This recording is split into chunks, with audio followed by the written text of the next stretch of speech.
Je m'appelle Bowen Lockidge et j'ai porté cette famille toute ma vie comme si c'était mon travail de mériter une place à leur table. Si vous avez déjà été traité comme un fardeau par les personnes qui étaient censées vous aimer, je pense que vous me comprendrez. Maintenant, laissez-moi tout vous raconter. Je ne suis pas parti de la maison de mes parents ce soir-là parce que je faisais du drame. Je suis parti parce que ma fille de 7 ans était sur le siège passager, les mains jointes sur ses genoux comme si elle essayait de prendre moins de place dans le monde. Et je savais que si j'ouvrais la bouche, soit je craquerais, soit je dirais quelque chose que je ne pourrais pas retirer. C'est la partie que les gens ne comprennent pas quand ils entendent la version en gros titre. Ils imaginent un homme adulte qui sort en claquant la porte. Ils n'imaginent pas une enfant dans une robe de Noël, fixant son assiette comme si elle pouvait lui dire si elle méritait d'être aimée. Elle s'appelle Leia. Elle a 7 ans et j'ai passé la majeure partie de sa vie à essayer de lui donner ce que je n'ai jamais eu. Un jour de fête normale, une pièce sur une table où elle n'était pas traitée comme une erreur. Je m'appelle Bowen Lockidge. J'ai 32 ans et depuis 6 mois, je vis dans le brouillard qui suit des funérailles, un procès, le genre d'appel téléphonique qui rend le monde entier silencieux. Evelyn, ma femme, est décédée sur un chantier. Ils ont appelé ça une tragédie. L'enquête a appelé ça un accident évitable. Les deux mots ressemblent à des couteaux pour des raisons différentes. Depuis, la vie est une série de respirations courtes et de calculs minutieux. Loyer, courses, fournitures scolaires, une toux qui se transforme en fièvre au pire moment possible. J'ai appris à garder les reçus de tout parce que le deuil n'empêche pas les factures d'arriver. Et quelque part en chemin, j'ai appris que le contrôle ne consiste pas à se sentir puissant. Il consiste à ne pas s'effondrer devant son enfant. C'est pourquoi mon appartement à Mount Pleasant ressemble à ce qu'il est. Propre, minimaliste, presque trop rangé. Pas de désordre, pas de chaos. Si les comptoirs sont dégagés, ma tête est plus claire. Si les chaussures sont alignées, peut-être que le reste de ma vie ne s'effondrera pas. Ce n'est pas un truc de magazine de décoration. C'est de la survie. L'après-midi avant Noël, j'ai fait ce que je fais toujours quand je suis sur le point d'entrer dans une situation qui pourrait nous blesser. Je me suis surpréparé. J'ai vérifié la fermeture éclair du manteau de Leia 2 fois. Puis encore une fois. J'ai glissé des mouchoirs dans la poche, puis une petite bouteille de réducteur de fièvre pour enfants, comme si je préparais un sac pour un ouragan. J'ai glissé un petit jouet, un de ces petits animaux spongieux qu'elle aime, dans son sac à dos pour qu'elle ait quelque chose à serrer si l'ambiance devenait tendue. Je l'ai fait discrètement, comme si en ne nommant pas la peur, elle pourrait ne pas se réaliser. Leia me regardait plus qu'elle ne regardait la télé. Elle est devenue comme ça depuis la mort d'Evelyn. Les adultes pensent que les enfants ne remarquent pas les grandes choses parce qu'ils sont petits. Les enfants remarquent tout. Ils n'ont simplement pas les mots. Alors, ils apprennent les schémas. Ils apprennent qui devient bruyant et qui devient silencieux. Ils apprennent quelles pièces sont sûres et quelles pièces sont un test. Et Leia, ma douce et prudente petite fille, a appris la leçon la plus rapide de toutes. Quand les gens deviennent tendus, sois sage. Sois silencieuse. Ne prends pas de place. Voir ça en elle me tord quelque chose dans la poitrine à chaque fois, parce que c'est la même leçon que j'ai apprise dans cette même famille. Je me suis dit que ce Noël serait normal. Pas parfait, pas magique, juste normal. Quelques heures chez mes parents à West Ashley. Manger un peu. Sourire pour Leia. La laisser ouvrir un cadeau sous un arbre avec d'autres personnes autour pour qu'elle n'ait pas à grandir en pensant que les fêtes, c'est juste nous deux faisant semblant d'aller bien. Je lui avais promis que nous irions. Je m'étais promis que je ne laisserais pas ma famille gâcher ça. Le problème, c'est que ma famille n'a jamais eu besoin de ma permission pour gâcher quoi que ce soit. 2 jours avant Noël, ma sœur Sloan a envoyé un texto sur le fil de discussion familiale, soyez là à 18h. Ne soyez pas en retard. Pas d'émoji cœur, pas de chaleur, juste un ordre déguisé en plan. 1 minute plus tard, elle m'a envoyé un texto directement, car elle le fait toujours quand elle veut le contrôle sans témoin. J'espère que tu arriveras à être à l'heure cette année. J'ai fixé ce message plus longtemps que je ne veux l'admettre, car dans son monde, être en retard n'est pas un accident. C'est un défaut de caractère. La preuve que je suis irresponsable, peu fiable, ingrat. Dans mon monde, être en retard est parfois la différence entre avoir de l'argent pour l'essence et ne pas en avoir. Je n'ai pas répondu tout de suite. J'ai attendu que mes mains arrêtent de trembler. Puis j'ai tapé « Nous serons là ». Ma mère, Marianne, a enchaîné plus tard dans la soirée avec son propre message privé. Bowen, ne rends pas tout tendu demain. Viens juste être agréable et ne commence rien. Voilà, le pré-blâme, l'avertissement anticipé que si quelque chose explosait, ce serait parce que j'avais allumé l'allumette, même s'il m'avait tendu l'essence. Je l'ai lu 2 fois et j'ai senti cette vieille pression familière s'installer derrière mes côtes. La pression d'être le problème désigné dans une famille qui a besoin d'un problème pour se sentir pur. Mon père, Graham, n'a pas envoyé de texto du tout. Il le fait rarement. Le silence est son langage préféré. Il lui permet d'être présent sans être responsable. C'est aussi la raison pour laquelle Sloan peut dire des choses à voix haute qui devraient faire se lever un père et l'arrêter. Avant, je me disais qu'il était fatigué. Il travaillait dur. Il n'aimait pas les conflits. Maintenant, je suis assez grand pour savoir que ce ne sont que des noms plus jolis pour la même chose. La complicité. La partie que je n'ai dite à personne, parce que je ne me faisais pas confiance pour le dire sans que ma voix change, c'est que je n'entrais pas dans cette maison les mains vides. Pendant des mois, alors que Leia dormait dans un enchevêtrement de couverture à côté de moi et que je fixais le plafond, des avocats, des experts en sinistre et des enquêteurs s'étaient agités en arrière-plan de ma vie comme une machinerie lente. Paperasse, appels, retard, l'entreprise qui traînait des pieds, l'assureur qui se déplaçait comme de la mélasse. J'ai engagé un avocat parce que je ne pouvais pas porter le deuil et la bureaucratie sans m'effondrer. J'ai appris à redouter que mon téléphone sonne. J'ai appris à détester les mots « nous sommes toujours en train d'examiner ». Et puis, juste avant Noël, quelque chose a finalement bougé. Un chiffre est apparu sur mon compte qui ne ressemblait pas au mien. Pas parce qu'il me rendait riche comme dans un rêve, mais parce qu'il me rendait dangereux pour le mauvais type de personne. L'argent change la température d'une pièce. On peut le sentir avant que quiconque ne le dise à voix haute. Le montant exact n'avait pas d'importance pour moi à ce moment-là comme il en aurait eu pour ma famille. Ce qui importait, c'était son poids. La façon dont il était là sur mon écran, comme une porte qui s'entr'ouvrait. Une issue à la peur. Un moyen de m'assurer que Leia n'aurait plus jamais à écouter des adultes se disputer pour savoir s'il y en avait assez. Je n'ai pas célébré. Je ne suis pas allé faire les magasins. Je n'ai rien dit à personne. J'ai continué à acheter les mêmes céréales de marque de distributeur et à mettre de l'essence dans la voiture par tranche de $10 par habitude. J'ai gardé ma vie à l'identique parce que je sais ce que ma famille respecte. Ils ne respectent pas le deuil. Ils ne respectent pas la lutte. Ils respectent le levier. Et s'ils sentaient un levier sur moi, ils viendraient renifler comme si ça leur appartenait. Mais je n'ai pas honte de dire que mon premier instinct n'a pas été la vengeance. C'était la paix. Mes parents sont plus âgés, travaillent encore, se noient encore dans des dettes qu'ils prétendent ne pas exister. Sloan est toujours entre 2 opportunités, de cette manière que seules les personnes avec des filets de sécurité peuvent se permettre. Tran, le mari de Sloan, a le talent de transformer l'argent des autres en ses propres projets. Et j'ai pensé, stupidement, dangereusement, que si je les aidais, quelque chose s'adoucirait. Peut-être que si je leur donnais quelque chose de réel, ils me regarderaient enfin comme un fils au lieu d'un fardeau. Peut-être que si j'achetais la paix, elle serait durable. C'est pourquoi j'ai préparé 3 enveloppes épaisses, du genre qui ne se plient pas facilement. Chacune portait un nom écrit au marqueur noir. Marianne, Graham, Sloan. Je n'ai pas mis « maman » ou « papa ». J'ai mis leur nom parce que, quelque part au fond de moi, je savais qu'il ne s'agissait pas de chaleur. Il s'agissait de conditions. J'ai glissé les enveloppes dans la poche intérieure de mon manteau où ma main pouvait les toucher si j'avais besoin de me rappeler qu'elles étaient là. Pas un cadeau. Une limite. Une dernière limite. J'aimerais pouvoir dire que je ne savais pas ce que je faisais, que je ne comprenais pas à quel point c'était définitif. Mais la vérité, c'est que je le savais.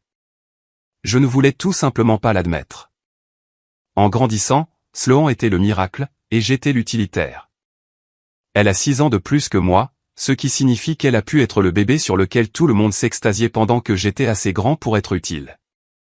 Si Sloan pleurait, le monde s'arrêtait. Si je pleurais, j'étais dramatique. Si Sloan voulait des cours de danse, elle les avait. Si je voulais quelque chose, on me disait d'être reconnaissant pour ce que j'avais. Les vacances le rendaient évident.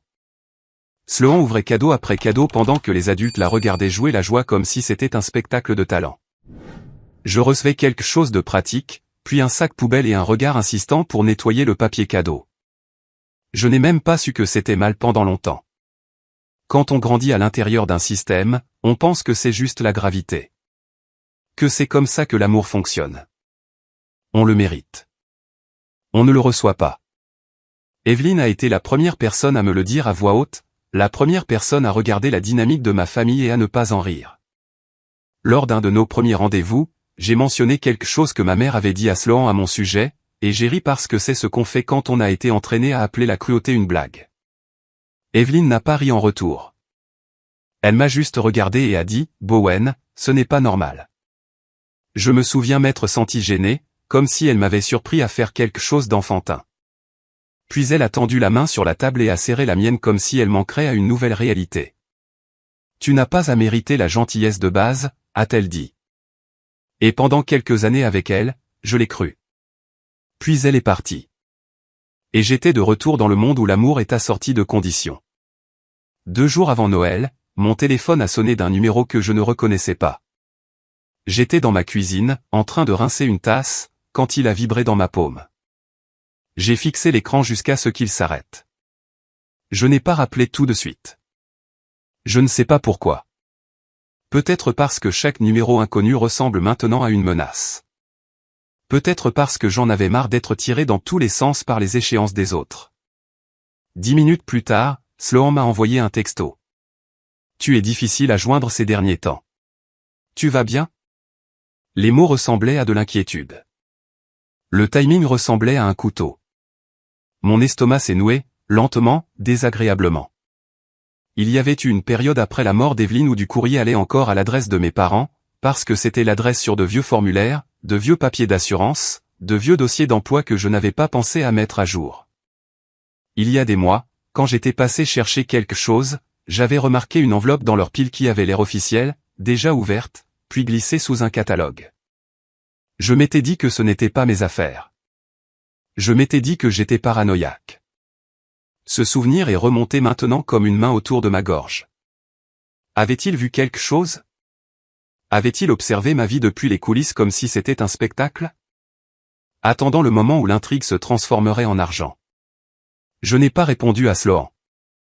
Au lieu de cela, j'ai rouvert mon application bancaire et j'ai fixé ce chiffre. Un chiffre qui rendrait la voix de ma mère sirupeuse. Un chiffre qui rendrait le sourire de ma sœur plus acéré. Un chiffre qui transformerait les questions de 30 blagues en exigences. J'ai verrouillé mon téléphone et je suis allé vérifier la fermeture éclair du manteau de Leia pour la 3e fois. Si je me concentrais sur les petites choses, je pouvais prétendre que la grande chose n'arrivait pas.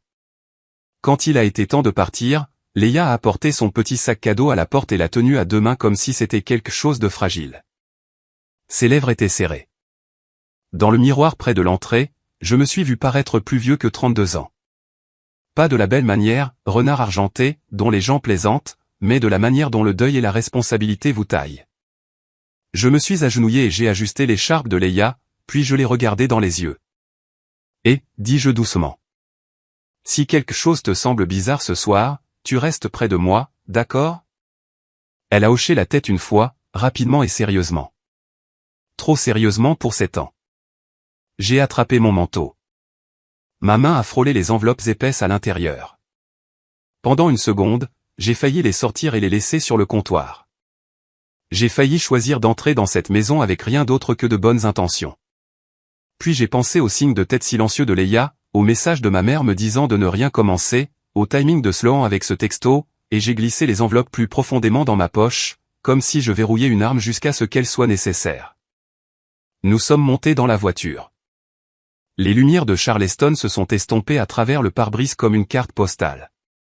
Les gens étaient dehors, riant, portant des boîtes emballées, vivant à l'intérieur de l'histoire que Noël est censé être.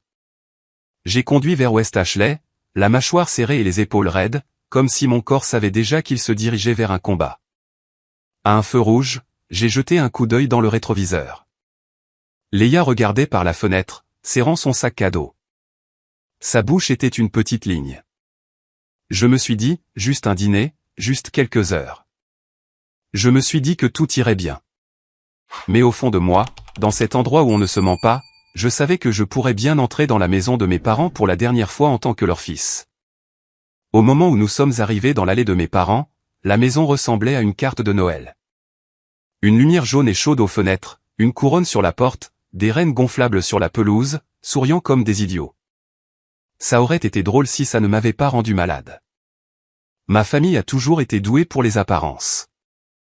Ils savent comment rendre les choses saines vues de la rue. C'est à l'intérieur que vivent les règles. C'est à l'intérieur qu'on apprend qui compte. Dès que nous avons franchi la porte d'entrée, la hiérarchie nous a frappés comme une odeur. La voix de Marianne est montée d'une octave, comme elle le fait quand elle veut être entendue de tous. Mes bébés, a-t-elle chanté. Et elle ne parlait pas de la mienne.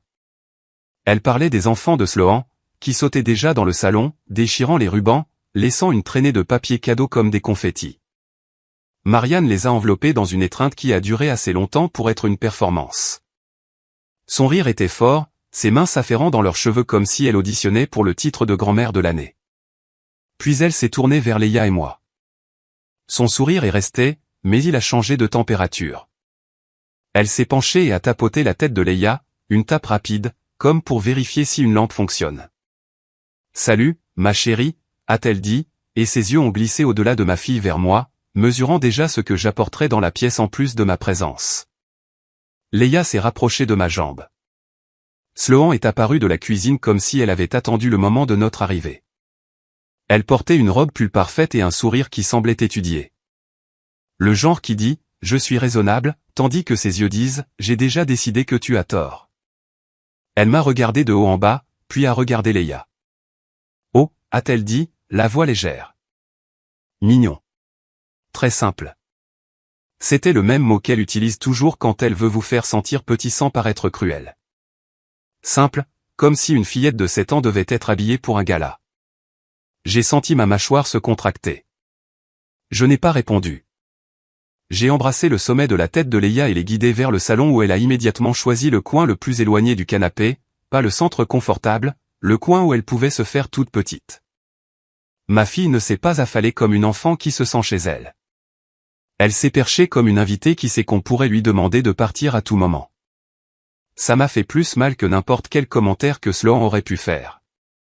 Tran est entré derrière Sloan, tenant un verre comme s'il avait déjà commencé à se détendre dans une maison qui n'était pas la sienne.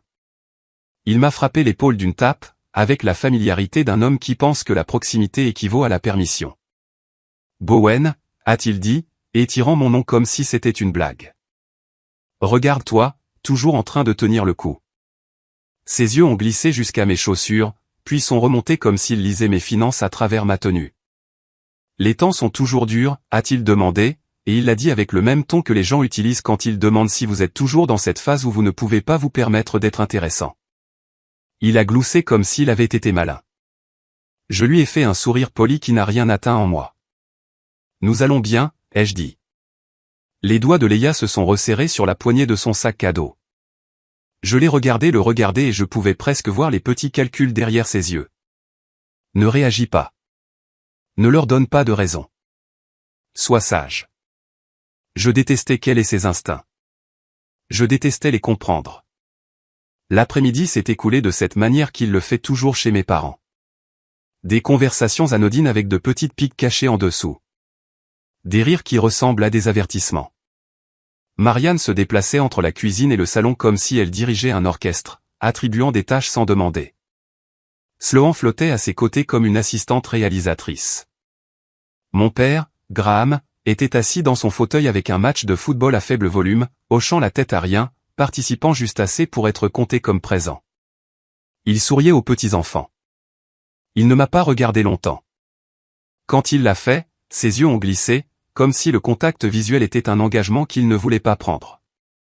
Leia n'arrêtait pas de demander à aller aux toilettes, même quand je savais qu'elle n'en avait pas besoin. C'était un coup classique d'enfant. Quand ils se sentent dépassés, ils trouvent une excuse pour quitter la pièce. Je l'ai accompagnée dans le couloir la première fois et elle m'a tenu la main trop fort pour une enfant qui allait juste faire pipi. « Ça va » ai-je murmuré. Elle a hoché la tête rapidement. « Je peux rester près de toi » a-t-elle demandé. « Toujours » ai-je dit, et je le pensais.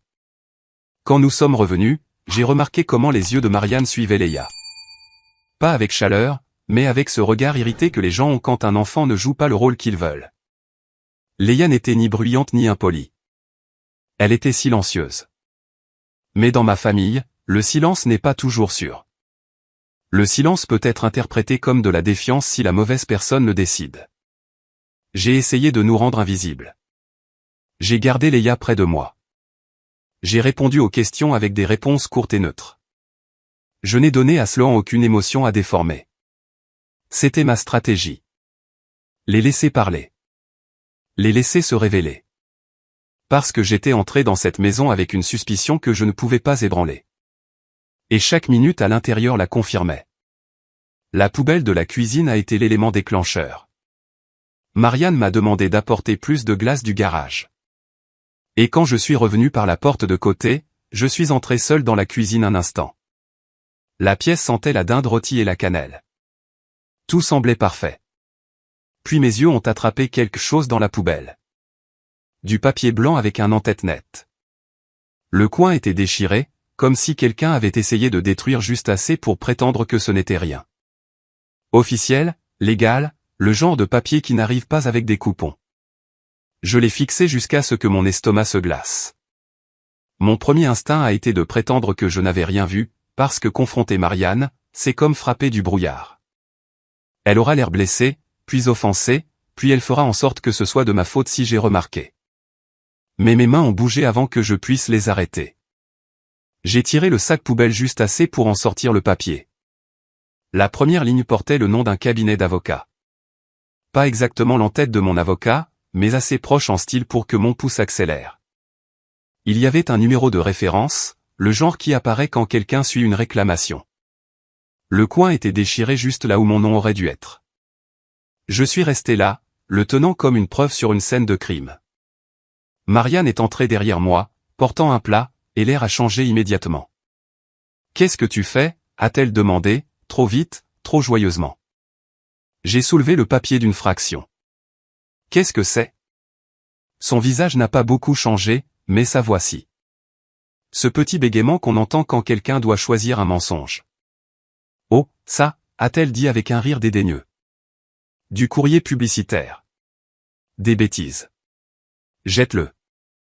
Le courrier publicitaire n'a pas de numéro de référence et d'entête d'avocat. Elle a tendu la main comme si elle voulait me le prendre. Je ne l'ai pas laissé faire. Comment est-ce arrivé ici, ai-je demandé, gardant ma voix basse. Bowen, a-t-elle prévenu.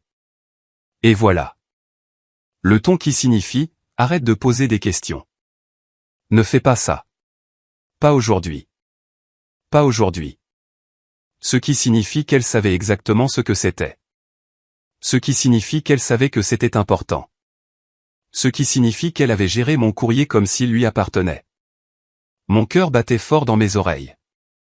J'ai plié le papier et l'ai glissé dans ma poche avec les enveloppes, et les yeux de Marianne se sont fixés sur cette poche comme si elle pouvait voir à travers le tissu.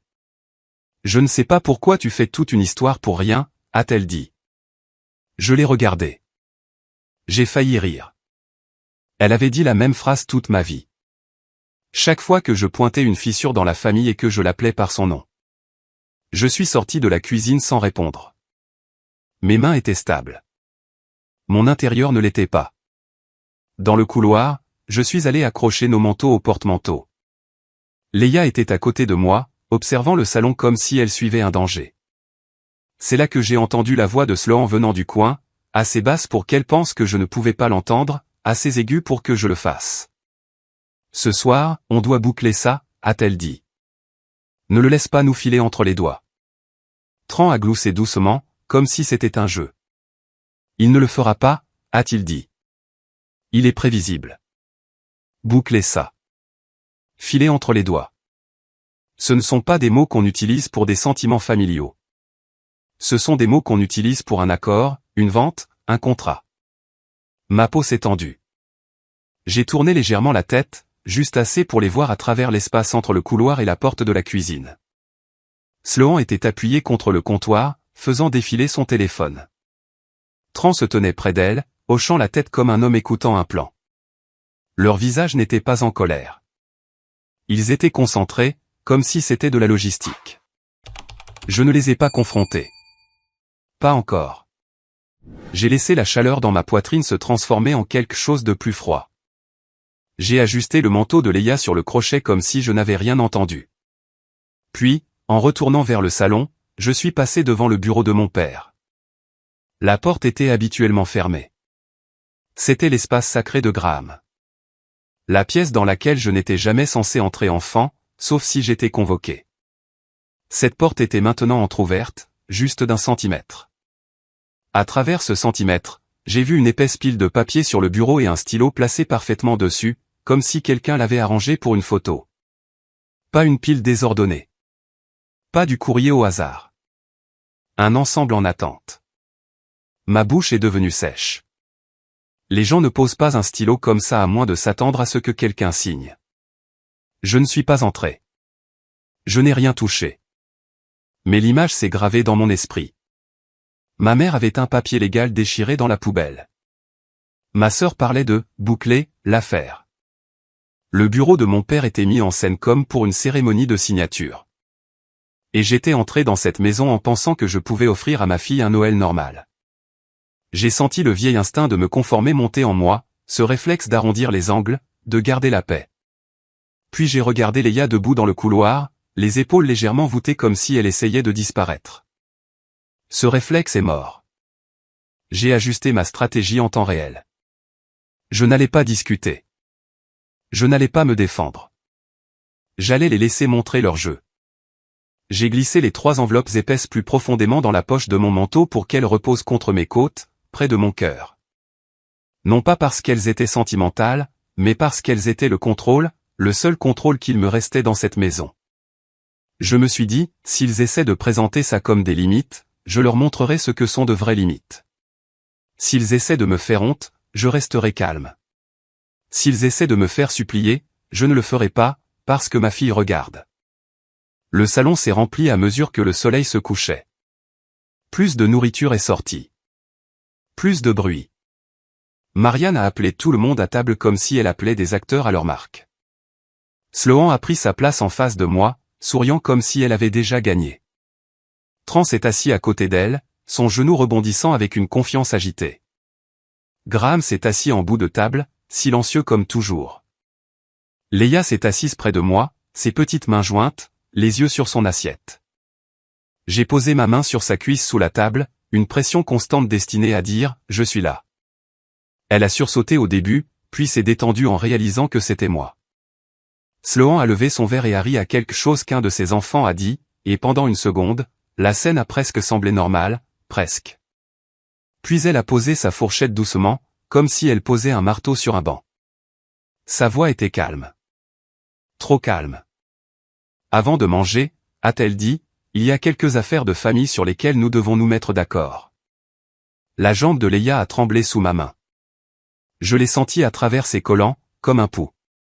J'ai gardé un visage neutre. J'ai inspiré lentement. J'ai pensé au stylo mis en scène dans le bureau de Graham. J'ai pensé à l'entête déchirée dans la poubelle de Marianne. J'ai pensé aux mots de Sloan. Bouclez ça. Ne le laisse pas nous filer entre les doigts. Et j'ai su que le vrai dîner n'avait même pas encore commencé. La voix de Sloan est tombée sur la table comme un couvercle qui se referme. Avant de manger, a-t-elle dit, il y a quelques affaires de famille sur lesquelles nous devons nous mettre d'accord. La dinde trônait au centre comme un accessoire, dorée et brillante, de la vapeur s'élevant encore. La belle vaisselle de Marianne était alignée comme si nous allions vivre un moment à la Norman Rockwell. Mais rien dans cette pièce ne semblait chaleureux. Tout semblait mis en scène. Sloan était assise juste en face de moi. Posture parfaite, mains jointes, l'image de l'autorité calme. Marianne s'est placée à côté d'elle comme un témoin fidèle. Graham occupait le bout de la table avec le regard distant d'un homme qui préférerait négocier avec de la purée de pommes de terre plutôt qu'avec ses propres enfants. Tran était adossé à sa chaise, les membres détendus et confiants, un sourire se formant déjà comme s'il sentait un spectacle arriver. Leia était assise à ma droite, si petite à cette longue table que ça semblait déplacé, comme si on avait mis une chaise d'enfant dans une pièce construite pour que les adultes dominent. J'ai gardé ma main posée sur sa cuisse sous la table. Une pression constante, un point d'ancrage. Je n'ai pas regardé Sloan en premier. J'ai regardé ma fille. Ses yeux étaient baissés, pas un regard endormi, un regard d'évasion. Elle avait commencé à trier les petits pois en une ligne minuscule, puis à casser la ligne et à recommencer, ses petits doigts bougeant avec une précision minutieuse, comptant sans compter à voix haute. Un problème de maths silencieux pour empêcher son esprit d'entendre ce que son cœur craignait déjà. Marianne a commencé avec la lame douce. Bowen, a-t-elle dit, traînant mon nom à travers un sourire. Tu as l'air fatigué. La façon dont elle l'a dit faisait de la fatigue un échec moral, comme si j'avais choisi le deuil pour attirer l'attention. Longue journée, a gloussé Tran avant que je ne réponde. Ou longue année. Il a levé son verre et a bu une lente gorgée, les yeux sur moi comme s'il attendait que je bronche. Sloan a incliné la tête vers la robe de Leia. Mignonne, a-t-elle dit. Très simple. Simple. Encore une fois, comme si la valeur de ma fille pouvait se mesurer en paillettes. J'ai senti une chaleur monter derrière mes côtes, chaude et rapide. Le vieil réflexe de me défendre, d'expliquer, de mériter la pitié. Je l'ai ravalé. Nous allons bien. J'ai dit les deux mêmes mots que j'utilisais depuis des mois. Bien, est ce que vous dites quand vous ne pouvez pas vous permettre la vérité. Marianne a soupiré comme si je l'avais déçue en n'étant pas plus divertissant. Eh bien, a-t-elle dit, nous voulons juste que ce soir soit agréable. Agréable. Son mot préféré pour le silence, pour la conformité, pour que je ne gâche pas l'histoire qu'elle prévoyait de raconter plus tard sur son parfait Noël en famille. La fourchette de Sloan a cliqué contre son assiette, un petit son qui a quand même réussi à faire taire la pièce. Ne tournons pas autour du pot, a-t-elle dit. Ça a été beaucoup. Elle a fait une pause, puis a ajouté, et maman et papa sont d'accord. Elle ne les a pas regardés en le disant. Elle n'en avait pas besoin. Leur soutien était implicite par leur immobilité. Graham n'a pas levé les yeux. Marianne n'a pas protesté. Tran a hoché la tête à rien, comme un homme approuvant un ordre du jour. Mon estomac s'est noué. Je connaissais ce genre de conversation. Celle où je n'ai pas le droit d'avoir des sentiments, et si j'en ai, on me traite de dramatique. Celle où les limites sont quelque chose que les autres m'imposent, pas quelque chose que j'ai le droit d'imposer en retour. Qu'est-ce que vous faites, ai-je demandé doucement, gardant ma voix basse pour le bien de Leia. Le sourire de Sloan s'est élargi d'une manière qui n'était pas de la chaleur. C'était de la certitude. Nous avons tous décidé, a-t-elle dit, qu'il est préférable que tu partes. J'ai cligné des yeux une fois, comme si mon corps achetait du temps. Partir, ai-je répété. Comme. Partir de la table, a ricané Tran. Les lèvres de Marianne ont tressailli comme si elle essayait de ne pas rire. Sloan s'est adossé et a croisé les bras. Quitte la maison, a-t-elle dit. Et ne reviens pas.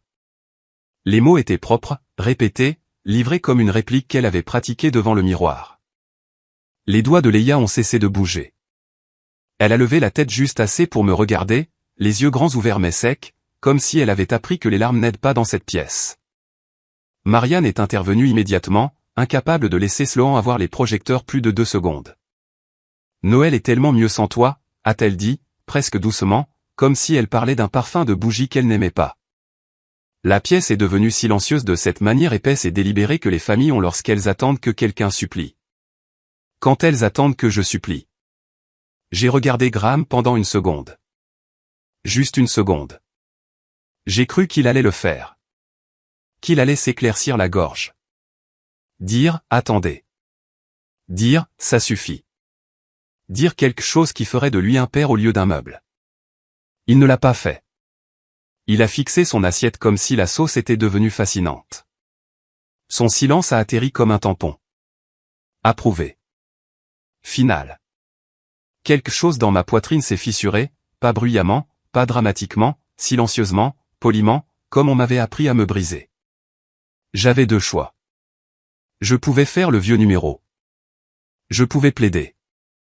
Je pouvais expliquer mes finances, mon deuil, mon épuisement. Je pouvais leur rappeler qu'Evelyn était morte, que j'élevais Leia seule et que je faisais de mon mieux. Je pouvais essayer de gagner une place à une table qui m'avait toujours traité comme un invité. Ou je pouvais arrêter d'auditionner. J'ai posé ma fourchette. Le métal a touché l'assiette avec un léger cliquetis qui a semblé plus fort qu'il n'aurait dû. Je me suis tourné vers Leia et j'ai gardé ma voix calme, presque douce. Chérie, ai-je dit, peux-tu aller chercher ton manteau et ton petit sac à dos? Les sourcils de Marianne se sont levés. Sloan avait l'air satisfaite, comme si je venais de prouver qu'elle avait raison. Le sourire de Tran s'est élargi, prêt pour le spectacle. Leia n'a pas hésité. Elle a glissé de sa chaise et s'est dirigée vers le couloir avec la vitesse silencieuse d'une enfant qui attendait la permission de s'échapper. Cela m'a frappé plus fort que tout le reste. Ma fille était soulagée de partir. Elle portait ce malaise depuis plus longtemps que je ne voulais l'admettre. Dès qu'elle a disparu au coin du couloir, la pièce a changé comme une scène qui change de décor. Sloan a expiré comme si une tâche avait été accomplie. Bien, a-t-elle dit. Ça règle la question. Tran s'est adossé et a poussé un petit soupir satisfait. Marianne s'est tamponné la bouche avec sa serviette, l'image du sang-froid. Ne rends pas ça plus difficile que nécessaire, m'a-t-elle dit, comme si c'était moi qui causais du tort. Je les ai tous regardés, et j'ai senti mon visage faire quelque chose que je n'avais pas prévu. Il a souri, pas un sourire amical. Le genre de sourire que vous faites quand vous réalisez que vous avez essayé de gagner un jeu truqué. D'accord, ai-je dit. Les épaules de Sloan se sont détendues, la suffisance s'installant. Enfin, a-t-elle murmuré. Je me suis levé lentement, repoussant ma chaise.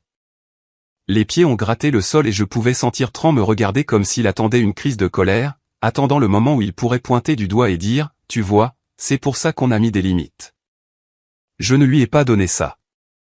Je me suis dirigé vers la porte de la cuisine et je me suis arrêté. Mon manteau était toujours sur ma chaise.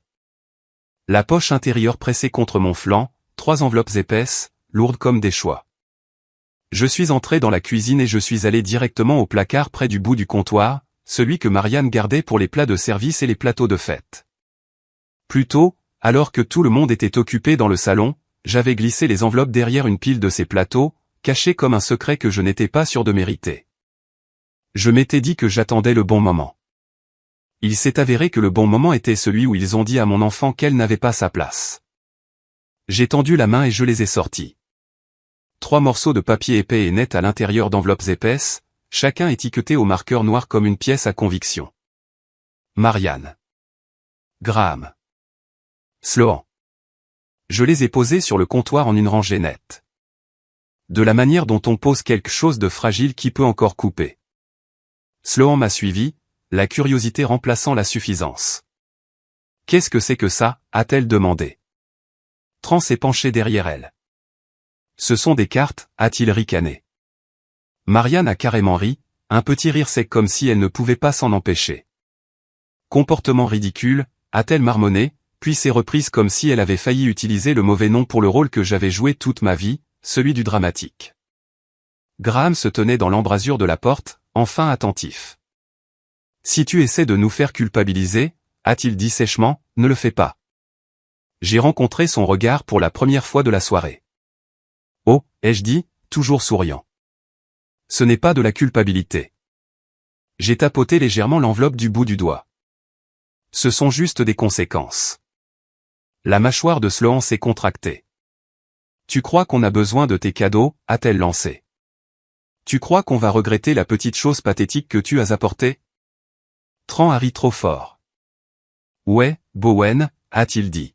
« Tu n'es pas exactement le Père Noël. » Marianne a agité la main. « C'est ridicule, » a-t-elle dit. « Tu prouves ce qu'on dit. » Je n'ai pas discuté. Je ne me suis pas défendu. J'ai pris l'enveloppe étiquetée « Marianne » et je l'ai déchirée en 2, bien droit. Le bruit du déchirement était doux, mais dans cette cuisine, il a résonné comme un coup de feu. Le rire de Marianne est mort en plein milieu. « Bowen » a-t-elle prévenu, sa voix changeant. J'ai pris l'enveloppe étiquetée « Graham » et je l'ai déchirée ensuite, lentement et proprement, comme si je lui rendais son silence sous une forme qu'il ne pouvait ignorer. Le visage de Graham s'est contracté, quelque chose comme de la panique vacillant derrière ses yeux avant qu'il ne l'écrase. Tran a arrêté de rire. Il s'est redressé un peu, comme si son cerveau avait enfin compris. Sloan s'est approché, les yeux fixés sur les bords déchirés. « Arrête ça » a-t-elle sifflé. Qu'est-ce que tu fais? Je n'ai pas répondu. J'ai pris l'enveloppe étiquetée « Sloan ». Et cette fois, je n'ai pas hésité du tout. Je l'ai déchiré d'un mouvement décisif et j'ai posé les morceaux en 3 piles nettes, une pour chacun d'eux, comme des offrandes qu'ils ne méritaient pas. Il y a eu un temps de silence où personne n'a bougé. Puis Tran a éclaté d'un rire qui sonnait forcé et faux. D'accord, a-t-il dit. C'est de la folie. La voix de Sloan est devenue tranchante. Tu es déséquilibré. C'est exactement pour ça qu'on a dit. Marianne a secoué la tête lentement, comme si elle regardait un étranger. Tu vois, a-t-elle murmuré. Tu vois à quoi on a affaire. Je me suis retourné et j'ai marché vers le couloir. Leia se tenait là, déjà dans son manteau, son minuscule sac à dos sur les épaules, ses mains jointes devant elle comme si elle était prête pour un exercice d'incendie. Elle m'a regardé avec de grands yeux, mais elle n'avait pas l'air surprise.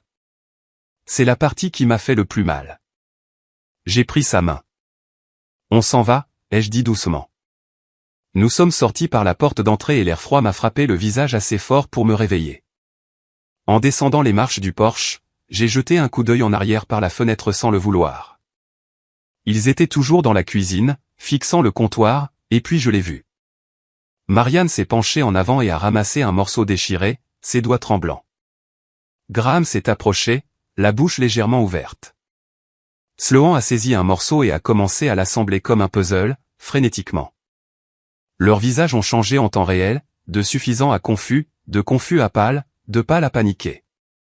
La bouche de Marianne s'est ouverte en grand. Je ne pouvais pas l'entendre au début à travers la vitre. Puis la porte d'entrée s'est ouverte brusquement derrière nous. Bowen. La voix de Marianne s'est brisée, soudainement, crue. Des pas ont martelé le porche, rapides et maladroits. Attends, a hurlé Sloan, pieds nus sur le trottoir froid.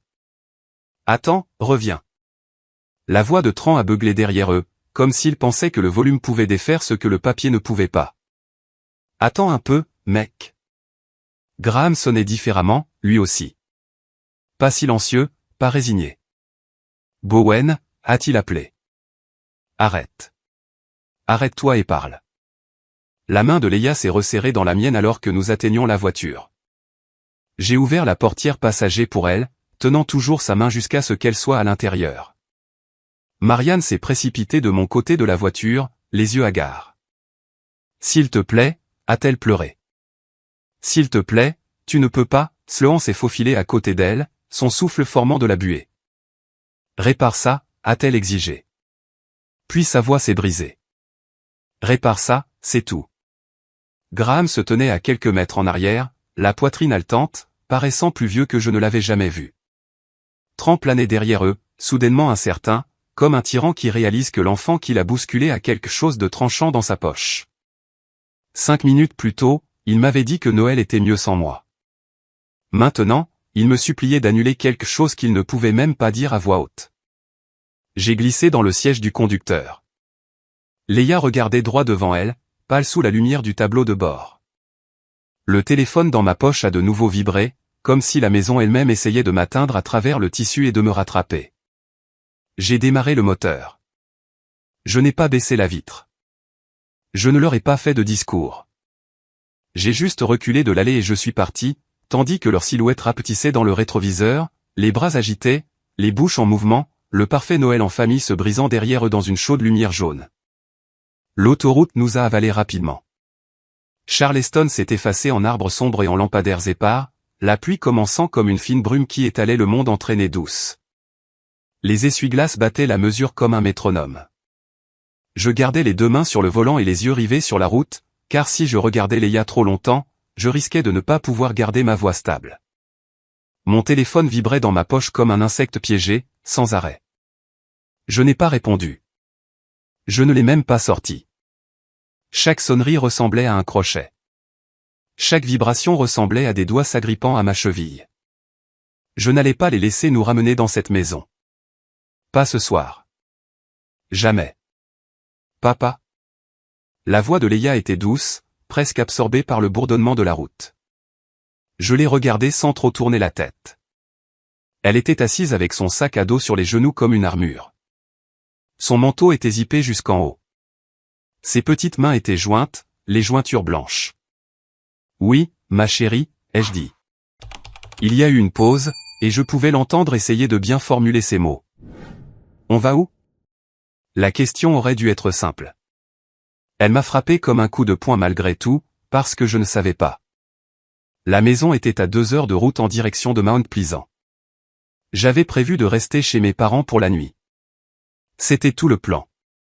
Le réveillon de Noël ensemble, dormir là-bas, se réveiller avec des pancakes, et essayer de donner à Leia les vacances qu'elle méritait. Maintenant, ce plan était en cendres, et je conduisais dans une obscurité humide avec une fillette de 7 ans qui venait de voir sa grand-mère sourire en disant que Noël était mieux sans elle. J'ai serré le volant jusqu'à ce que mes doigts me fassent mal. On va trouver un endroit où dormir, ai-je dit prudemment. Juste pour ce soir.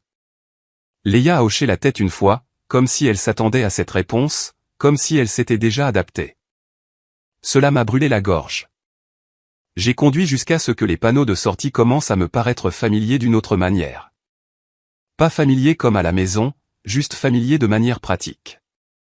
Un hôtel près de l'autoroute, pas un motel miteux avec des lumières clignotantes, mais un vrai endroit avec un hall lumineux et un parking propre. Je voulais de la chaleur. Je voulais de la sécurité. Si je ne pouvais pas donner à ma fille une famille aimante ce soir, je pouvais au moins lui donner une porte qui se verrouille et un lit qui n'était pas dans une maison où elle devait mériter la permission d'exister.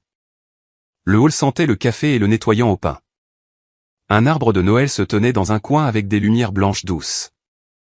La femme à la réception a souri quand elle a vu Leia. Pas le sourire crispé que ma mère utilise quand elle est en représentation. Un vrai sourire, comme si elle était sincèrement heureuse qu'une enfant soit entrée dans sa nuit. « Salut toi », a-t-elle dit à Leia. « Tu veux un chocolat chaud ou du lait ?» Leia a cligné des yeux, surprise par la question, comme s'il ne lui était pas venu à l'esprit qu'un adulte puisse lui offrir quelque chose sans lui faire sentir que c'était une faveur qu'elle devait rembourser. « Chocolat chaud », a-t-elle murmuré. La femme a ri doucement. « Chocolat chaud, alors ?» Elle a fait glisser une petite tasse sur le comptoir et a ajouté un sucre d'orge. Je l'ai remerciée, ma voix sortant rauque. Nous avons eu une chambre avec 2 lits. Quand la porte s'est refermée derrière nous, le silence était différent de celui de la maison de mes parents. Pas lourd, pas en attente, juste calme. Leia a enlevé ses chaussures et a grimpé sur l'un des lits comme si elle avait retenu sa respiration toute la journée. Je me suis assis sur le bord de l'autre lit et j'ai regardé mes mains, m'attendant encore à moitié à y trouver une fourchette, sentant encore à moitié le poids de ces enveloppes contre mes côtes. Pendant 1 minute, aucun de nous n'a parlé. Puis Leia a dit très doucement, comme si elle avouait quelque chose qu'elle avait eu peur d'admettre. « Mamie ne m'aime pas. » J'ai senti quelque chose se serrer fort derrière mes yeux. « Leia », ai-je commencé automatiquement, cherchant la phrase d'adulte. Le mensonge protecteur. Ce n'est pas vrai. Si, c'est vrai, a-t-elle dit, pas en colère, juste certaine. Elle aime les enfants de Sloan. Elle a fait une pause, puis s'est corrigée comme si elle avait compté les preuves. Elle les aime plus. La tasse de chocolat chaud réchauffait mes mains. Elle ne réchauffait pas la pièce. Pourquoi tu penses ça, ai-je demandé, forçant ma voix à rester calme. Leia a haussé une épaule. Le genre de haussement d'épaule que font les enfants quand ils ont déjà accepté l'injustice et essaient juste de la cartographier. Elle les serre dans ses bras en premier, a-t-elle dit. Elle leur donne les bons cadeaux. Elle dit leur nom avec une voix joyeuse. Elle a baissé les yeux sur la couverture, tirant sur un fil lâche. Quand elle dit mon nom, c'est comme quand on appelle le chien pour qu'il bouge. Les mots ont atterri et sont restés là, les vrais. J'ai eu envie de retourner là-bas et de briser chaque couronne sur cette porte d'entrée. J'ai eu envie d'entrer dans cette cuisine et de les forcer à le dire à voix haute. Oui, nous avons traité une enfant comme si elle était gênante. Au lieu de cela, j'ai pris une lente inspiration et j'ai pris la main de Leia. Ce n'est pas ta faute, ai-je dit. Tu n'as rien fait de mal. Leia m'a regardé, les yeux fixes. Je sais, a-t-elle dit. Et puis sa voix est devenue plus petite. Mais je n'aime pas ça quand même. J'ai serré sa main. Moi non plus, ai-je murmuré. J'ai essayé de lui donner quelque chose de mieux que du réconfort, quelque chose de vrai. Tu n'as jamais à faire en sorte que les gens t'aiment en étant silencieuse, lui ai-je dit. Tu n'as pas besoin d'être parfaite pour mériter l'amour. Tu peux être bruyante. Tu peux être désordonnée. Tu peux être toi. Léa m'a regardé pendant un long moment, comme si elle testait si les mots étaient réels. Puis elle a dit la phrase qui m'a brisé. Mais toi, si, a-t-elle dit. Tu le fais tout le temps. Je suis resté immobile. Parce qu'elle n'avait pas tort. Les enfants ne manquent pas les schémas. Ils les absorbent. Ils regardent qui s'excuse en premier. Ils regardent qui est blâmé. Ils regardent qui avale la douleur et l'appelle la paix. J'avais avalé la douleur toute ma vie. Je le lui avais appris sans le vouloir. Ma poitrine s'est serrée jusqu'à me faire mal. Léa, ai-je dit, et ma voix a tremblé malgré tous mes efforts. Je suis désolé. Elle a cligné des yeux, confuse. Pourquoi? Je l'ai prise dans mes bras, son petit corps chaud et léger contre le mien. Parce que je t'ai laissé voir ça, ai-je murmuré dans ses cheveux. Je t'ai laissé t'asseoir à cette table et sentir que tu devais disparaître. Ses petits bras se sont enroulés autour de mon cou, me faisant confiance. De toute façon. Cette confiance m'a anéanti. On peut regarder un film, a-t-elle demandé après un moment, sa voix étouffée contre mon épaule. La demande la plus simple du monde. Une demande d'enfant. Une demande normale. C'était comme une bouée de sauvetage. Oui, ai-je dit, essuyant mon visage avec le dos de ma main quand elle ne regardait pas. On peut regarder tout ce que tu veux. Nous avons mangé des snacks de distributeur automatique sur le lit et regardé un film de Noël où tout le monde apprend le sens de la famille. Léa a ri au passage stupide. J'ai ri aussi, mais ça sonnait creux, comme si mon corps ne se souvenait plus comment faire. Mon téléphone était posé sur la table de nuit, vibrant jusqu'à la mort. Marianne, Sloan, Tran. Les appels s'empilaient, les messages vocaux s'accumulaient. Je les ignorais tant que Léa était réveillée. Je ne voulais pas de leur voix dans cette pièce. Je ne voulais pas que leur panique se mélange au chocolat chaud et au rire de dessin animé de ma fille. Quand Léa s'est finalement endormie, étalée de côté comme une étoile de mer, je suis resté assis dans le noir avec la télé en sourdine et j'ai fixé mon téléphone jusqu'à ce que l'écran s'assombrisse. Il a de nouveau vibré. J'ai répondu, parce qu'à un moment donné, on ne peut esquiver que jusqu'à ce que la chose qu'on esquive devienne un autre type de danger. Allô, ai-je dit doucement. Bowen. La voix de Marianne a explosé dans mon oreille. Trop vive, trop aiguë, comme si elle avait pleuré et essayait de le cacher. Oh, Dieu merci. Où êtes-vous? Vous êtes en sécurité? Léa va bien? L'inquiétude a duré exactement le temps qu'il lui a fallu pour réaliser que j'écoutais. Nous allons bien, ai-je dit sèchement. Bowen, s'il te plaît, s'est-elle empressée de dire. On ne le pensait pas. Tu sais qu'on ne le pensait pas. En arrière-plan, j'ai entendu la voix de Sloan, aiguë et furieuse. Dis-lui de revenir. Une autre voix. Graham, basse et tendue. Mets-le sur haut-parleur. Marianne a hésité. Puis j'ai entendu le clic. Bowen, a dit Graham, et son ton m'a tordu l'estomac. Pas des excuses. Un ordre. C'est ridicule. Reviens ici et règle ça. Sloan a coupé. Ouais, arrête de te comporter comme un martyr. Tu gâches Noël. Tran a ri en arrière-plan, un son court et cassant. Mec, annule ça, c'est tout, a-t-il dit, comme si j'avais cassé un jouet et que je devais le remonter.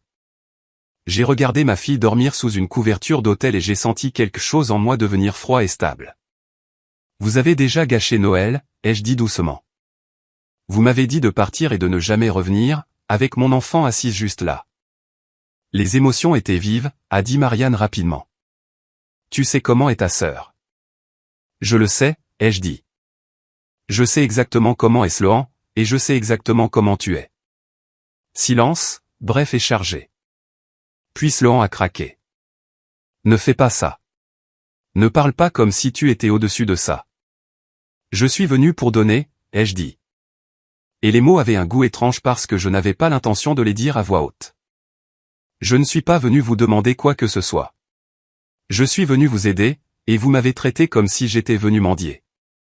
Le souffle de Sloan s'est coupé, à peine. La voix de Graham s'est élevée. Ce que tu as fait était malsain. On ne déchire pas quelque chose pour s'en aller. Tu peux le refaire.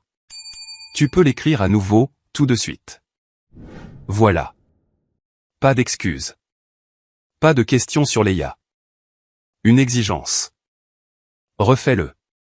Écris-le à nouveau, tout de suite. La voix de Marianne s'est brisée. Bowen. S'il te plaît. S'il te plaît, juste. Juste répare ça. J'ai pris une lente inspiration. Non, ai-je dit. Le mot est sorti calme, presque doux, ce qui m'a même surpris. Pas ce soir. Pas après ce que vous avez dit. Bowen, a murmuré Marianne, la panique épaisse. S'il te plaît. Non, ai-je répété. Et cette fois, c'était comme une porte qui se verrouille de l'intérieur. Bonne nuit. J'ai mis fin à l'appel et j'ai posé le téléphone face contre table. Mes mains tremblaient, mais mon esprit était clair d'une manière qu'il ne l'avait pas été depuis des mois. Dehors, les voitures sifflaient sur le pavé mouillé. À l'intérieur, ma fille dormait, en sécurité. Et quelque part dans la maison de mes parents, ils regardaient des morceaux de papier déchirés et réalisaient qu'ils n'avaient pas supplié pour leur fils. Ils avaient supplié pour ce qu'ils pensaient qu'il valait. Le matin est arrivé trop vite. Les rideaux d'hôtel ne bloquent jamais complètement la lumière, et la fine bande grise le long du bord de la fenêtre semblait forcer mes yeux à s'ouvrir avant que je sois prêt. Pendant quelques secondes, j'ai oublié où nous étions. Oublié l'allée, le papier déchiré, les cris. Puis Leia a bougé dans son lit, a soupiré dans son sommeil, et tout est revenu en place avec un bruit sourd. Je me suis levé doucement, j'ai enfilé les vêtements de la veille et je me suis tenu près de la fenêtre, regardant les voitures se déplacer sur le parking mouillé comme si rien au monde n'avait changé. C'est ça qui est étrange avec les retombées. C'est toujours personnel. Le reste du monde continue. J'ai réveillé Leia doucement, gardant ma voix douce, neutre, comme si c'était juste un autre matin d'école. Elle s'est assise sans se plaindre, s'est frotté les yeux et a demandé si elle pouvait porter son sweat à capuche au lieu de la robe qu'elle avait portée la veille. J'ai dit oui immédiatement. Je n'avais pas besoin qu'elle porte quoi que ce soit qui lui rappelle cette table. Nous avons rendu la chambre, la même femme à la réception, et nous avons repris la route. Je n'ai pas beaucoup parlé pendant le trajet. Je ne me faisais pas confiance pour le faire. Leia fredonnait doucement avec la radio, puis est redevenue silencieuse, sa main posée sur la poignée de la portière comme si elle avait besoin de savoir où se trouvait la sortie. Quand nous nous sommes arrêtés devant son école, tout semblait douloureusement normal, des parents en doudoune, des enfants avec des sacs à dos trop grands pour eux, une bannière souhaitant à tous de joyeuses fêtes. Leia a traîné plus longtemps que d'habitude avant de sortir de la voiture. Elle s'est penchée et m'a serré fort autour du cou. « Tu seras là » a-t-elle dit.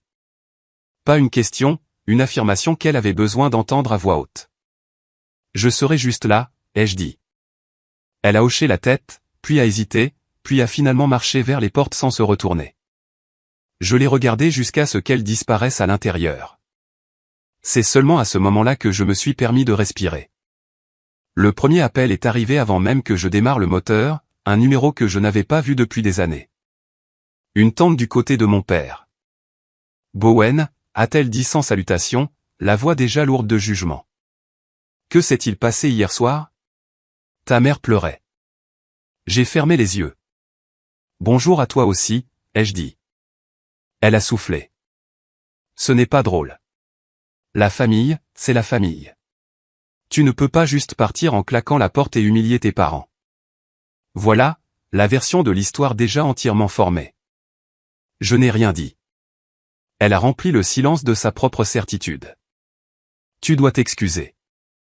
J'ai mis fin à l'appel. Un autre a sonné immédiatement. Un cousin, puis un autre.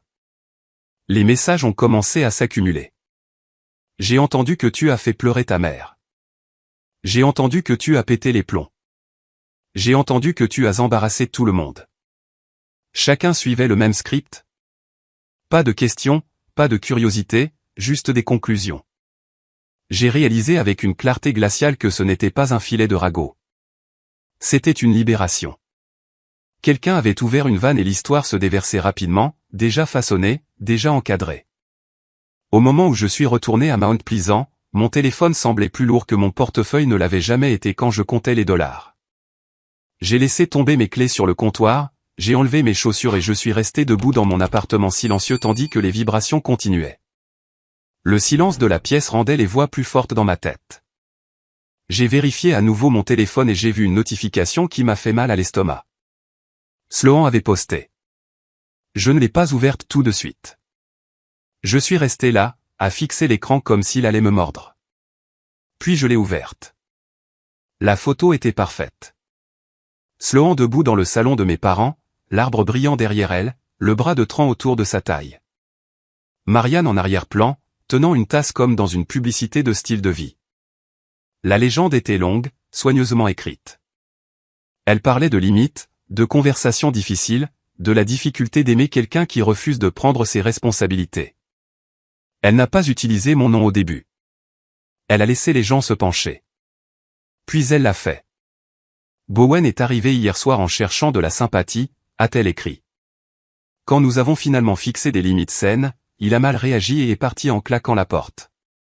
Des limites saines. J'ai failli rire. Puis elle est allée à la partie qu'elle savait qui collerait. Et oui, avant que quiconque ne demande, a-t-elle écrit, Bowen a récemment reçu un très gros versement lié au décès d'Evelyn et a quand même refusé d'aider nos parents. Certaines personnes préfèrent punir leur propre famille plutôt que d'agir comme un être humain décent. J'ai senti mes mains devenir froides. Elle l'avait fait. Elle avait pris la mort de ma femme et l'avait transformée en un test moral que j'étais censé échouer. Elle avait présenté mon refus d'être contrôlé comme de la cupidité. Elle s'était assurée que quiconque lisait en viendrait à penser que j'accumulais l'argent du sang pendant que mes pauvres parents souffraient. Les commentaires affluaient déjà. Si triste. Je prie pour vos parents. La famille, c'est tout. Je me suis toujours posé des questions sur lui. Pauvre Marianne. J'ai posé le téléphone comme s'il me brûlait. Ma poitrine était serrée, comme s'il n'y avait pas assez d'air dans la pièce. Puis une autre notification a vibré. Un email de quelqu'un du travail. Rien d'accusateur, juste prudent. Et, je voulais juste prendre de tes nouvelles.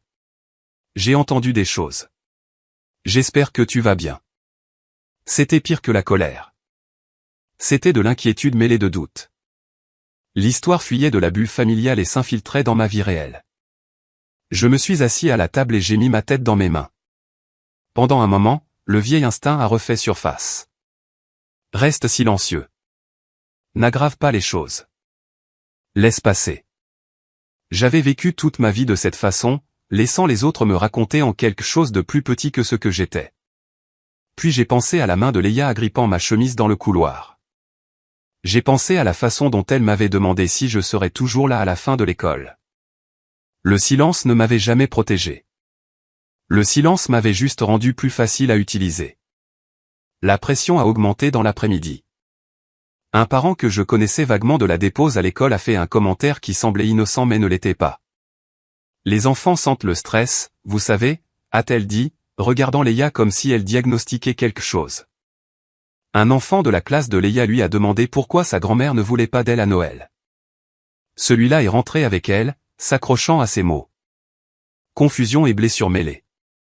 Je me suis agenouillé devant elle, le cœur brisé à nouveau, et je lui ai dit que les adultes disent parfois des choses cruelles quand ils veulent le contrôle, et que cela ne signifie jamais que l'enfant a fait quelque chose de mal. Elle a hoché la tête, mais elle n'avait pas l'air convaincue.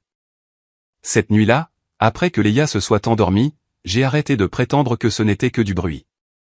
Je me suis assis à la table et j'ai commencé à documenter. J'ai pris des captures d'écran du poste de Sloan. J'ai sauvegardé les commentaires avant qu'ils ne puissent disparaître. J'ai noté les heures des appels, les noms, les phrases qu'ils utilisaient.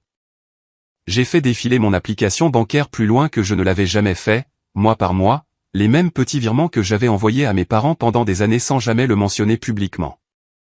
$200, parfois plus. Toujours à temps.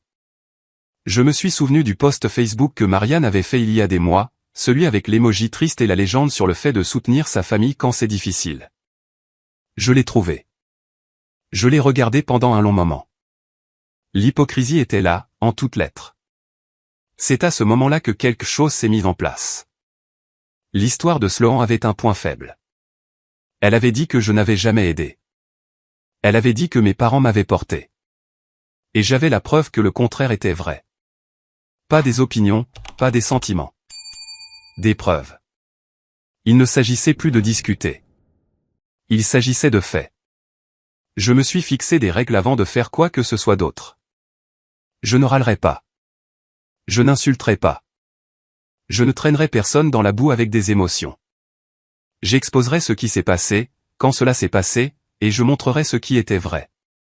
J'ai ouvert mon application de notes et j'ai tapé le plan en phrases courtes et nettes. 3 lignes sur Noël.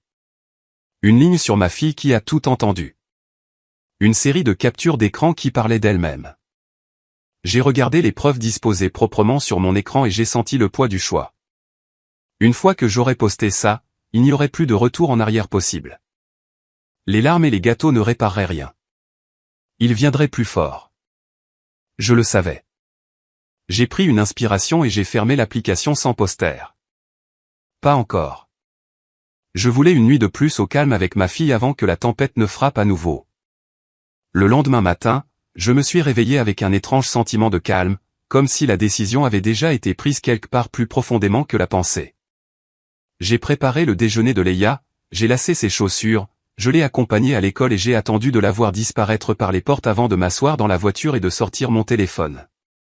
J'ai ouvert l'éditeur de publication et j'ai tapé lentement. Ce n'est pas un coup de gueule, ai-je écrit.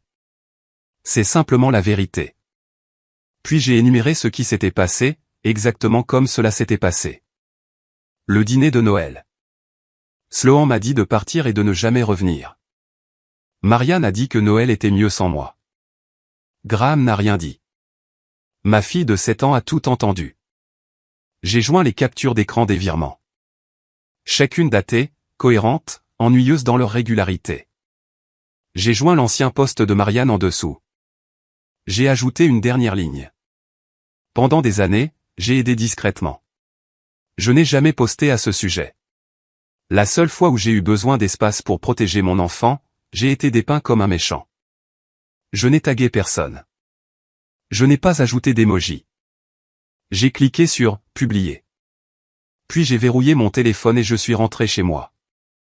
Ça n'a pas pris longtemps. En moins d'une heure, les commentaires sous le post de Sloan ont commencé à changer de ton. Les gens posaient des questions. Quelqu'un a écrit « Attendez, il leur envoyait de l'argent tous les mois ». Un autre a dit « Pourquoi mettriez-vous un enfant à la porte ?» Un parent que j'avais toujours respecté a commenté publiquement que ce qui s'était passé était honteux. J'ai regardé Sloan modifier sa légende, puis la modifier à nouveau, puis commencer à supprimer des commentaires par bloc. Mais les captures d'écran ne disparaissent pas une fois qu'elles se sont propagées. Mon téléphone a vibré avec des messages privés, certains d'excuses, certains stupéfaits, certains reconnaissants silencieuses qu'ils avaient cru la mauvaise histoire. Puis le ton a de nouveau changé.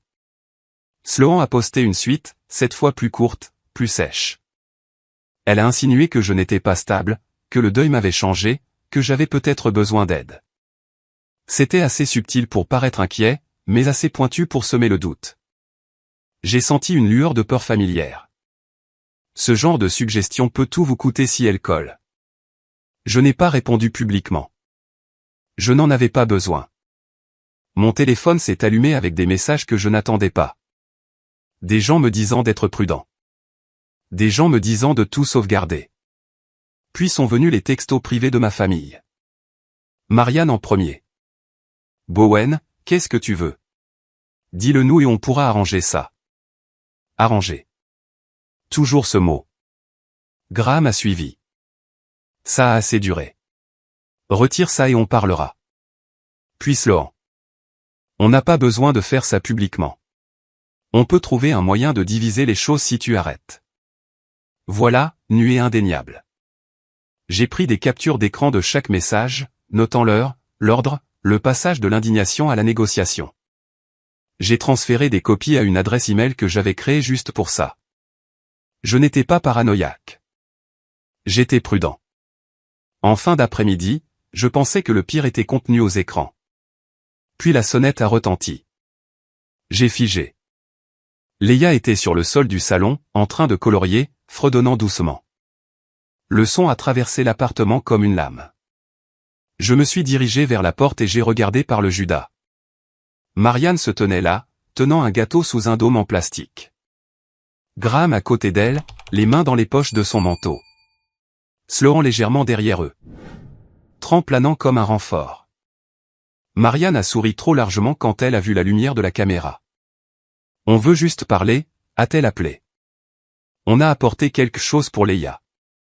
J'ai senti ma mâchoire se contracter. Je n'ai pas ouvert la porte. J'ai pris une lente inspiration et j'ai regardé ma fille. Elle s'est levée, serrant son livre de coloriage, les yeux allant de moi à la porte. Je me suis agenouillé devant elle. Reste ici, ai-je dit doucement. Elle a hoché la tête, la peur et la curiosité se livrant bataille sur son visage. Je me suis retourné vers la porte. Vous devez partir, ai-je dit à travers le bois, ma voix stable. Le sourire de Marianne a vacillé. Ne sois pas comme ça, a-t-elle dit. C'est Noël.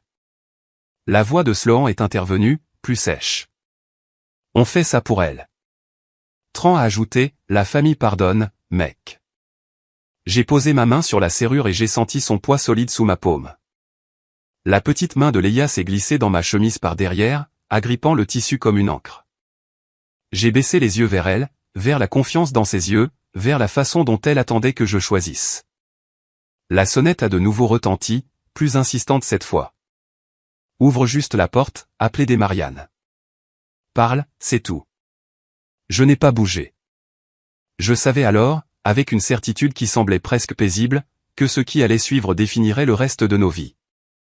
Et je ne choisissais pas le confort. Je choisissais mon enfant. Je suis resté debout, la main posée contre le cadre de la porte, assez près de la serrure pour sentir le métal froid à travers le bois. À travers le Judas, je pouvais les voir tous clairement, disposés comme s'ils avaient répété. Marianne au premier plan, le gâteau tenu au niveau de la poitrine, le glaçage parfaitement lissé comme preuve de bonnes intentions.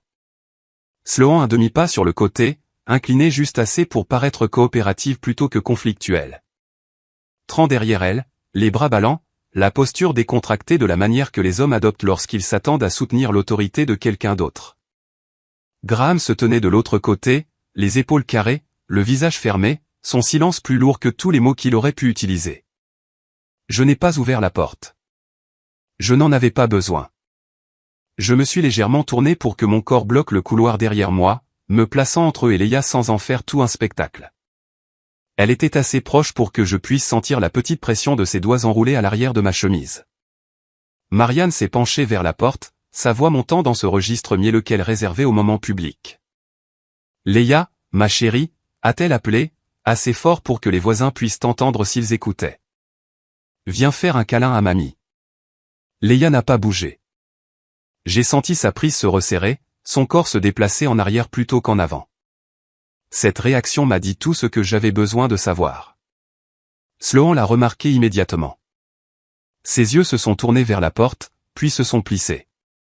Tu vois ce que tu as fait, a-t-elle dit sèchement. Tu lui as fait peur. Tu l'as empoisonné contre nous. J'ai ouvert la porte juste assez pour être entendu clairement, pas assez pour leur donner de l'espace. Non, ai-je dit. Je n'ai rien empoisonné. Vous m'avez dit de partir et de ne jamais revenir. Vous avez dit que Noël était mieux sans moi. Vous l'avez dit devant mon enfant. Le sourire de Marianne a vacillé une demi-seconde avant qu'elle ne le force à revenir. On était contrariés, a-t-elle dit rapidement. Les émotions étaient vives. Tu sais comment ça se passe. Je sais exactement comment ça se passe, ai-je dit. Et c'est pourquoi vous n'entrez pas. Graham a finalement parlé, sa voix basse, contrôlée. Tu vas trop loin. Tu utilises une seule nuit pour punir ta famille. J'ai rencontré son regard à travers le verre. La punition, c'est de mettre un enfant à la porte d'une maison. Ça, ce sont des conséquences. Le mot a atterri plus durement que je ne l'attendais. Le ton de Marianne a changé, la douceur s'envolant. Qu'est-ce que tu veux, Bowen, a-t-elle demandé. Dis-le-nous, c'est tout. On peut arranger ça. Voilà. Pas du remords, de la négociation. Sloan est intervenu en douceur. On est des adultes. On peut parler chiffres. On peut trouver quelque chose d'équitable. Tran a hoché la tête, ajoutant, la famille fait des sacrifices les uns pour les autres. Ne brûle pas tout par orgueil. Graham a expiré brusquement. Tu as une idée de ce que ça nous fait, a-t-il dit. Tu sais combien de dégâts tu causes? Je n'ai pas répondu tout de suite. J'ai baissé les yeux et j'ai senti le front de Leia presser légèrement contre mon dos, son souffle chaud à travers ma chemise. Vous n'avez toujours pas demandé comment elle va, ai-je dit. La mâchoire de Graham s'est contractée. Ce n'est pas la question. Et voilà. La patience de Sloan a craqué ensuite. Tu n'es pas bien, a-t-elle dit, sa voix devenant plus froide. N'importe qui peut le voir. Tu devrais parler à quelqu'un. Ce genre de comportement n'est pas stable. Tran a déplacé son poids. Ne nous oblige pas à faire ça à la dure, a-t-il ajouté doucement. La menace était là, non dissimulée. J'ai senti mon pouls battre dans mes oreilles, mais ma voix est restée égale. Vous n'entrez pas chez moi, ai-je dit. Vous n'avez pas accès à ma fille. Tout contact à partir de maintenant se fera par écrit. Si vous revenez, je le considérerai comme du harcèlement. La caméra a enregistré tout ce temps. Les yeux de Marianne se sont levés, la panique traversant son visage. Bowen, s'il te plaît, a-t-elle dit, la voix se brisant enfin. Ouvre juste la porte. Je n'ai pas discuté. Je n'ai pas élevé la voix. Je l'ai fermée. Pas fort, pas de manière dramatique. J'ai tourné la serrure et je l'ai senti s'enclencher avec un clic solide et final. Je me suis agenouillé devant Leia et j'ai posé mes mains sur ses épaules. Tu es en sécurité, ai-je dit doucement. Personne ne te fera plus jamais sentir que tu n'es pas voulu. Elle a hoché la tête une fois, puis a enroulé ses bras autour de mon cou. Après que leur pas se soit estompé, j'ai récupéré la vidéo de la sonnette et je l'ai sauvegardée, puis j'ai sauvegardé les messages qu'ils avaient envoyés par la suite, ceux qui parlaient d'arranger les choses et d'annuler ce que j'avais fait. Un message vocal de Marianne s'est démarqué. Elle n'a pas mentionné Leia une seule fois. Elle a mentionné à quel point ils avaient été proches d'avoir de l'aide, le chiffre exact lui échappant avant qu'elle ne se reprenne. Je me suis assis sur le sol de la cuisine, la tête entre les mains, et j'ai compris quelque chose avec une clarté douloureuse. Ce n'était pas fini tant que toute la vérité n'aurait pas été dite. Le temps a passé par petites étapes délibérées. Les semaines se sont transformées en mois. J'ai reconstruit nos journées, morceau par morceau, comme on reconstruit après une tempête quand on ne peut pas se permettre un autre effondrement. Les matins de Leia sont redevenus prévisibles. Le petit déjeuner à la même heure, le même trajet vers l'école. La même place à table où elle pouvait voir la fenêtre. J'ai gardé mon téléphone hors de vue autant que possible. Notifications silencieuses, messages filtrés. J'ai vu la tension quitter ses épaules lentement, comme de l'air s'échappant d'un nœud serré. Elle dormait plus profondément. Elle riait sans vérifier la pièce d'abord. Elle a arrêté de demander quand nous retournerions chez ses grands-parents. Quand elle les mentionnait, c'était doucement, prudemment, comme pour tâter une ecchymose. Je ne lui ai jamais menti. Je lui ai juste dit la vérité par bribes qu'elle pouvait porter. J'ai tout organisé comme j'avais appris à le faire dans les mois qui ont suivi la mort d'Evelyn. Chronologique, propre, capture d'écran, date, déclaration, vidéo. Je ne postais pas constamment. Je ne discutais pas en ligne. Je gardais le dossier prêt au cas où il serait nécessaire. Quand les rumeurs refaisaient surface, je partageais des faits en privé et je refermais la porte. Finalement, le bruit s'est estompé. Les gens ont perdu leur intérêt quand l'histoire a cessé de changer. J'ai fait une dernière clarification publique, brève et sans fioriture. J'ai déclaré le montant de l'indemnisation clairement, sans drame, sans excuse. J'ai expliqué ce que c'était, une compensation pour une perte évitable, pas de la chance, pas une récompense. J'ai dit qu'avant Noël, j'avais prévu d'aider substantiellement mes parents, de régler leurs dettes et de stabiliser leur avenir.